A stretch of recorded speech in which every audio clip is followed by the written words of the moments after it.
Welcome back to Rodecast, guys. Hope you're doing well out there. I'm your host, Rod, as always. And in this video, we're going to be looking into the self-deportation phenomena like we've done in a couple of videos. I haven't done too many videos on this because people don't really talk about it. They just get scared of ICE and self-deport, which is the whole point, which is part of Kristi Noem's brilliant plan. The way that ICE is conducting themselves of grabbing people off the street like they're doing, which is awesome in my opinion. A part of that is psychological warfare to get the criminals to leave so we have fewer of them to hunt down ourselves, because it takes a lot of money and time to track and hunt down these illegals wherever they are. For those of you who are frustrated with ICE being slow in their deportation program, and that is because the illegals are not going to gather in one place for ICE agents to go and pick them up. They have to do the hard work of hunting them down with their intelligence and then going and picking them up. It's not as easy as people think. They don't all live in one giant building, okay? And when they are living in one giant building, they do raids like they did in Chicago, where they took over that entire apartment complex and they deported, or at least they arrested all of the illegals. Okay, so they have done that. They have actually gone for entire buildings, but that's usually not how it is. Okay, they're scattered everywhere. That's why you gotta arrest 3 of them in the car wash, 8 of them in some restaurant, 10 of them in some construction site. That's how it is. They're scattered all over the place like cockroaches, you would expect, and that's exactly why it's taking so long. We don't have the manpower to do a mass deportation program because ICE and Homeland Security are very, very short-handed when it comes to manpower. We don't have enough manpower, and the government shutdown wasn't helping either, by the way. And they got to get this thing up and running again because it's starting to impact the military and also the police, the federal police, the FBI, and other federal agencies. People are having to work without pay. It's not okay. Okay, it's starting to impact immigration now. So we need to end this shutdown thing and get back on track, because this can't go on forever. Well, 2 weeks ago, life for one Pasadena woman was changed forever. Her family is undocumented, and on the morning of October 27th, ICE agents came for her husband and her brother. She means illegal alien. The news, and they're undocumented. I don't even know what that means. They keep saying this thing. It's absolute nonsense. There are invaders into our country who think they can break into our house and stay forever. Now she's learned that she can't after her hubby was taken by ICE and deported.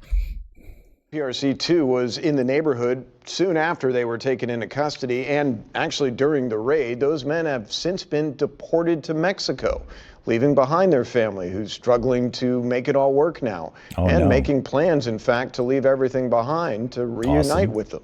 KPRC2's Bill Barajas is live with their story. Yeah, this is a family who came here illegally about 12 years ago to chase the American dream. They were living out. I got news for you. The American dream is for Americans like me. It's not for you. Okay, I don't know who told people that they have a right to come here and take away our opportunities at jobs, medical care, everything else that they have taken, but you have no rights. Being American is about blood. There are people who built this country starting in the 1600s. They're called foundational Americans. I am one of those such people, and we are the ones who America belongs to. The opportunities in this country belong to us, not for people who sneaked in over the border 5 years ago or 10 days ago, okay, or 3 years ago, as with many of these people when Biden was in office.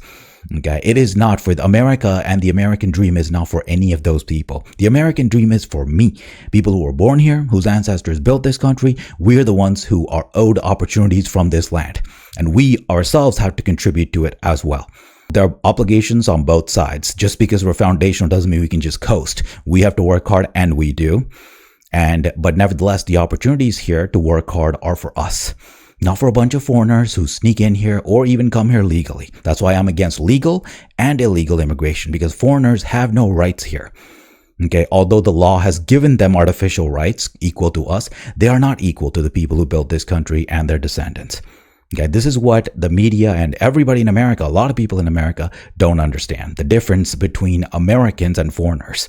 They think anybody can become an American. Anybody cannot be an American. They cannot be an American. Years ago to chase the American dream. They were living out that dream at that small home just behind me, where you see that black Tahoe at the intersection of... Another way of saying that is they stole this home from a foundational American who should have had it. There are many, many foundational Americans who have been priced out, retailed out of the housing markets because there aren't enough houses, and even if they are, they're unaffordable. So that's what's happened to actual Americans, while foreigners are living in our houses and have taken our jobs. And now some of them are leaving, and that's why ICE is awesome. And Homeland Security and the entire mass deportation program is awesome. And we real Americans appreciate it very much.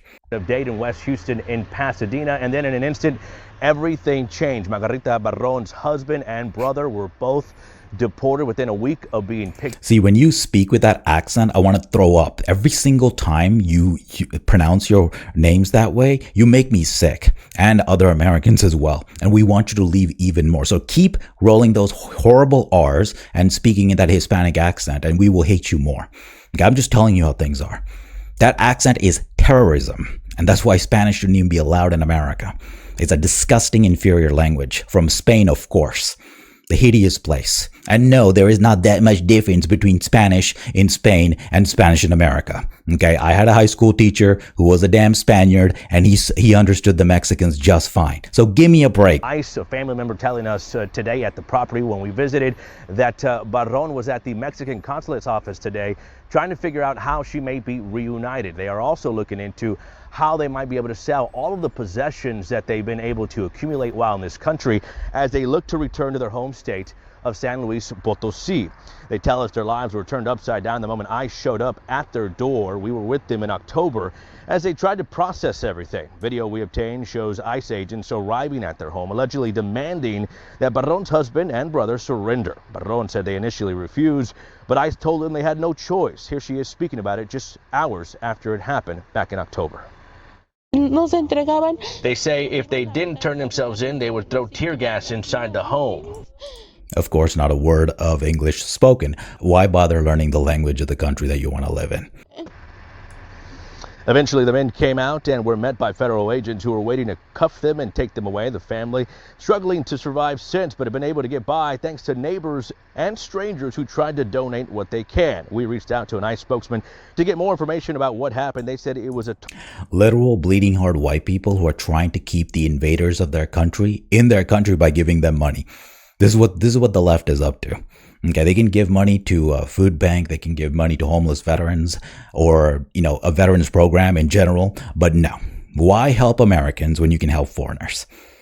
Targeted vehicle stop on Barron's brother, who illegally entered the U.S. 3 times, which is a felony. The Barron situation has become a reality for many local families. Felony. Literal criminal. That's what reentry is. When you've been ordered removed by an immigration judge and then you break back in, that's a felony. Okay, so those are hardened criminals as far as I'm concerned. Just breaking into our country the first time, in my opinion, is also a crime, although it's not listed like that in the federal code, but it is. Okay, a B&E into your house, that's a crime. The Harris County Jail, by the way, leading the country in ICE detainers' request to hold a person for deportation. That information coming from our partners at the Texas Tribune. We're live in Pasadena. Bill Barajas, KPRC 2 News. Yeah, thanks so much, Bill. Great news is happening everywhere. Most people are not telling the media about it. They just pick their things up and leave, as they should. Okay, this is the whole point. So this is exactly why it's so important to have somebody who believes in the mission and who is smart at the head of Homeland Security. Okay, no matter what the left calls Kristi Noem and however they make fun of us, she is awesome and smart, and she does what she does and speaks the way she does for a reason. Okay, she pretends to be so nice and considerate when she's talking to the media and to Congress, but she believes in the mission of getting all these people out of here. She's going to say whatever needs to be said in front of Congress. Okay, she's not lying, but she phrases things in a way that's more friendly and welcoming and less tough than she actually is. And then when she does her job, she does the right thing. Okay, the tough thing, the thing that other men, many different men before her have not been able to do. Alejandro Mayorkas being example number 1, biggest pussy of all time. Okay, when it comes to DHS. But anyways, she's doing exactly what needs to be done to get rid of these people. And this is part of the program, is to put the fear of Odin into their heart so they run for the hills back to where they came from. This is one strategy to repel the invaders. All of this is happening because of Kristi Noem, and she's the one we have to be thankful for, as well as all of the Homeland Security, Border Patrol, and DHS agents who have been doing their job despite being attacked on the streets by lunatics, and, you know, doing what's necessary to bring America back to its former glory. And that's all I got to say for this video. Thank you so much for watching, as always, and I'll see you guys in my next one.